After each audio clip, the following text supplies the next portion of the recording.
When a senator stares down a nominee for one of the most powerful jobs in the world, it's not a show for the cameras. It's about whether America's military will be guided by real leadership or left in the hands of someone chasing headlines. Senator Peters walked into that hearing with one mission: to figure out if the Pentagon's future was in steady hands or in dangerous ones. And the way he cut straight to the heart of the matter made it clear this wasn't just another Washington performance. Peters wanted answers, and the exchange that followed pulled back the curtain on a sharp divide inside America's defense leadership. The hearing began with General Kane, a man Peters had questioned before and during his confirmation process. Peters pushed him again, asking if he was truly committed to remaining a nonpartisan leader, someone who would serve the Constitution rather than a party, a donor, or the political flavor of the moment. In uniform. Secretary Hegseth, your approach to leadership, I believe, stands in direct conflict with the ideas that we just discussed with General Kane. And at a time of great chaos and uncertainty in the world, I'm extremely concerned that your many shortcomings could have potentially life-threatening consequences for American service members. In your confirmation hearing, I expressed my deep reservations about your qualifications to run the DoD. I also made it clear that no board of directors in the world would hire someone with so little experience to run a large business, much less the Department of Defense, where American lives are on the line regularly. For this reason, in addition to some concerns we had about character, I ultimately opposed your nomination. And unfortunately, my reservations have become reality. I know my colleagues have touched on some of these issues, but to briefly summarize, you have failed to set the example, or lead from the front, as you like to say.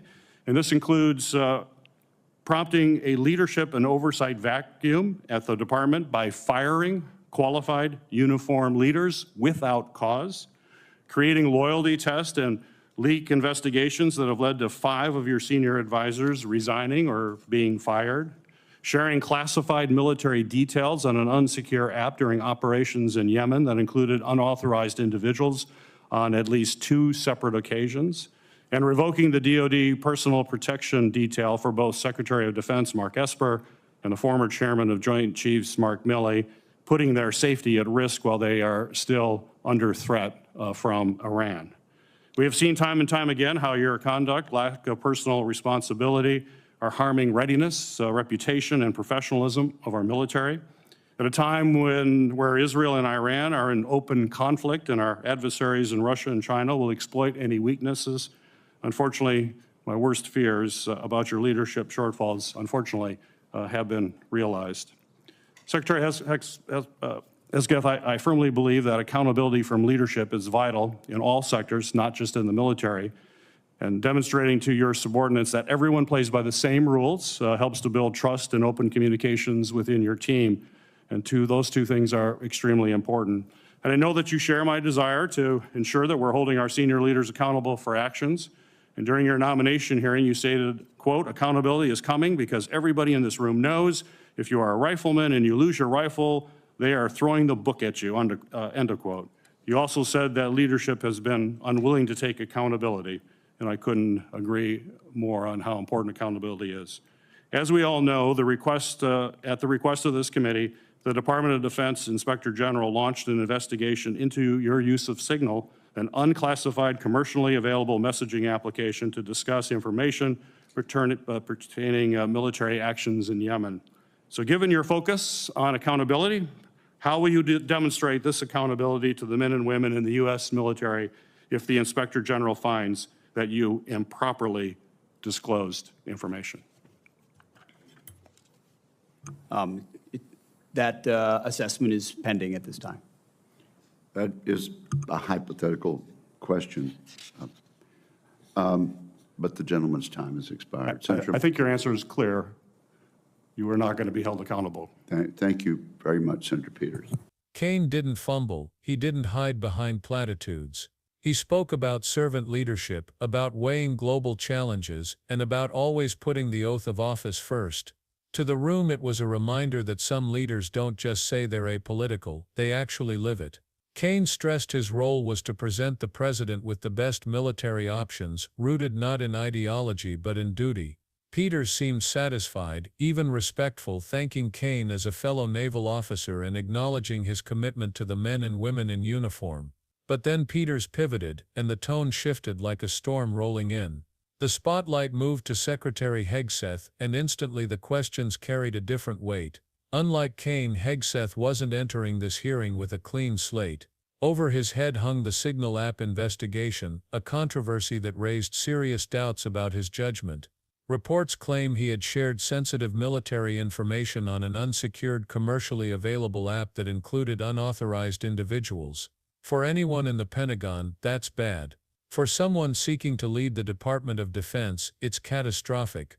Peters didn't bother dressing it up. His message was clear: leadership isn't about flag-wrapped speeches or cable news soundbites, it's about accountability when lives are on the line. From the start, Peters reminded everyone that his opposition to Hegseth wasn't born in that hearing room. He had already spoken against the nomination months earlier, citing two glaring problems. First, the lack of qualifications. Running the Pentagon isn't like running a think tank or a media show, it's managing the largest and most complex organization on the planet. Second, character concerns. Peters pointed out that no board of directors in the corporate world would put someone with such thin experience in charge of a massive company. Yet somehow this same resume was being treated as acceptable for leading the U.S. military. Back when Peters raised these alarms, some brushed them aside as partisan games. But as he laid out the record, those concerns looked less like political posturing and more like prophecy. The fallout under Hegseth's watch had been undeniable. Qualified military leaders were fired without legitimate cause. Loyalty tests replaced merit, as if the Department of Defense was being reshaped into a personal club rather than a fighting force. Leak investigations turned into witch hunts, poisoning morale instead of building trust. And in the middle of it all, 5 senior advisors either resigned or were forced out.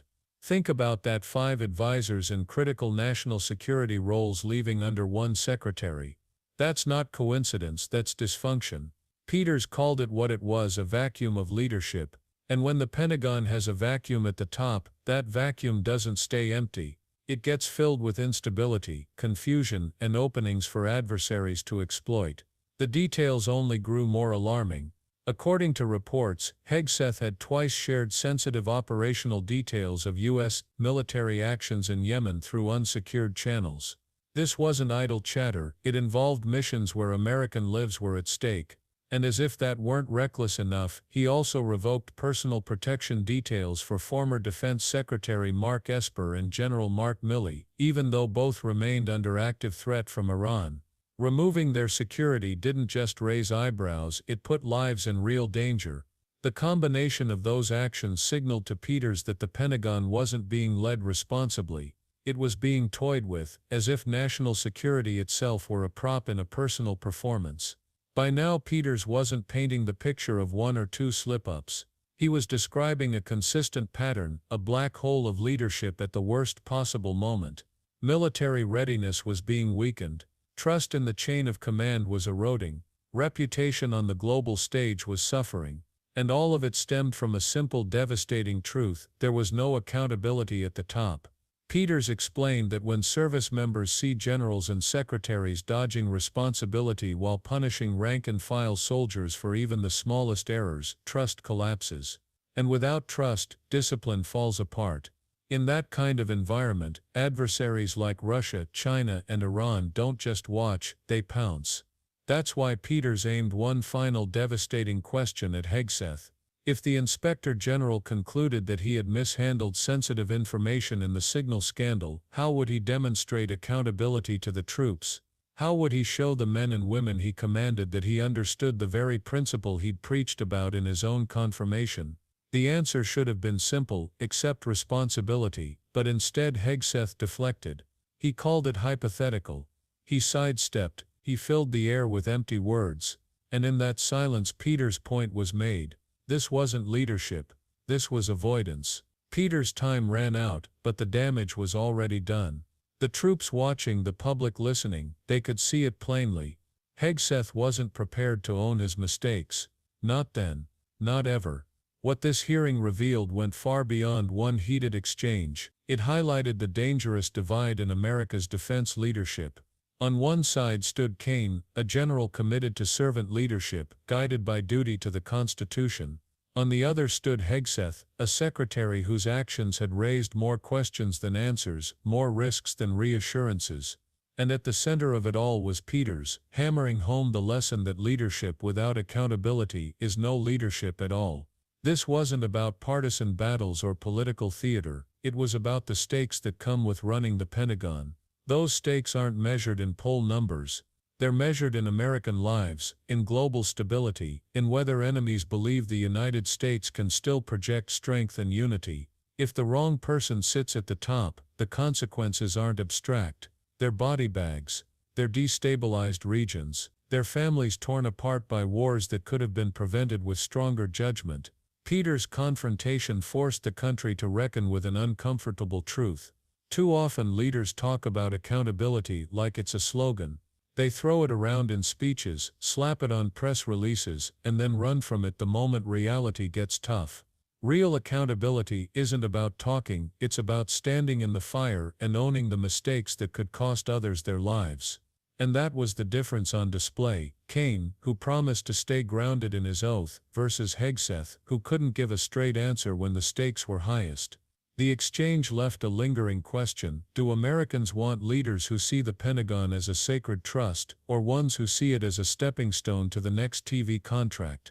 Because at the end of the day, it can't be both. If the Department of Defense becomes just another stage for political ambition, then the very foundation of military readiness crumbles.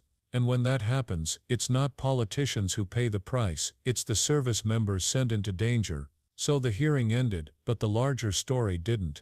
Peters sent a message that went far beyond one nominee. If you want the privilege of commanding the U.S. military, you'd better be ready to live the accountability you demand from your troops. Because in the armed forces, a private who loses his rifle faces consequences. And by that same standard, a secretary who risks national security should too. And that's where the debate lands today. Was Peters right to push this hard? Was he protecting the institution of the military from being dragged into another round of reckless leadership? Or was Hegseth, as some of his defenders might argue, unfairly targeted by political enemies? Those are the questions echoing beyond the hearing room. They're the questions every American has to consider when leadership is on the line. What do you think? Was Peters exposing a dangerous lack of accountability, or was this just another Washington clash dressed up as a crisis? Drop your thoughts in the comments below. I want to hear your take. And if you found this breakdown helpful, make sure to subscribe, because the next story we're covering is even more controversial, and it could reshape how the nation sees its leaders once again.